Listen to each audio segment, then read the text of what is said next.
Last year at this time, all the experts, including myself, were saying, let's see how the Philadelphia Eagles do now that they lost both their coordinators. They'll come back down to earth. Well, apparently, Earth was the Caesars Superdome, and the Eagles were the winners of the Lombardi Trophy. In other words, sometimes us experts don't know what the hell we're talking about.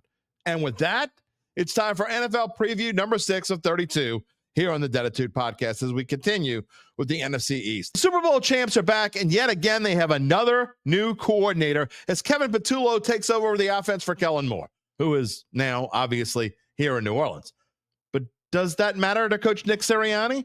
I've probably given that dude as much grief as anyone, but you know what? Not today. He and the Eagles have earned what they brought home to Philadelphia, and they left no doubt in the ass-kicking of the Kansas City Chiefs this past February, of which I was able to view in person. What can you say?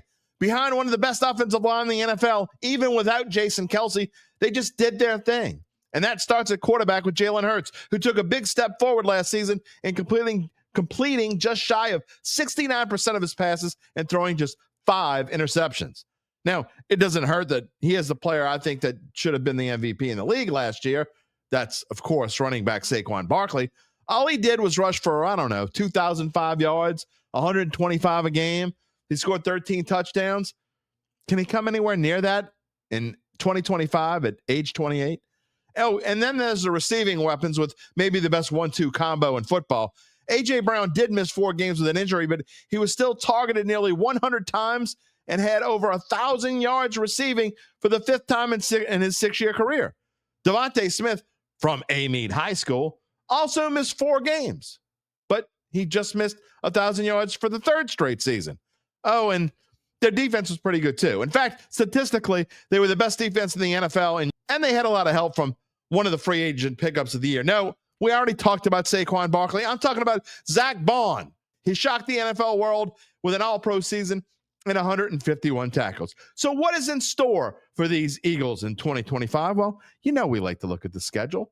We do that here. How does it start? At home on a Thursday night against the Dallas Cowboys. Chalk that one up as a win. It gets a little tougher at Kansas City, LA Rams, at Tampa Bay, Denver. They got at Green Bay and Detroit. Sure, that's tough enough after the bye week.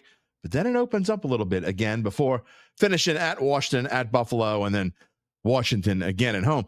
Can these Eagles win 11.5 games? That is the over-under total as we go in here. And I got to say, I ain't betting against them again. I'm not exactly running a window to bet the over. If you want to bet against them, you do it with your own money.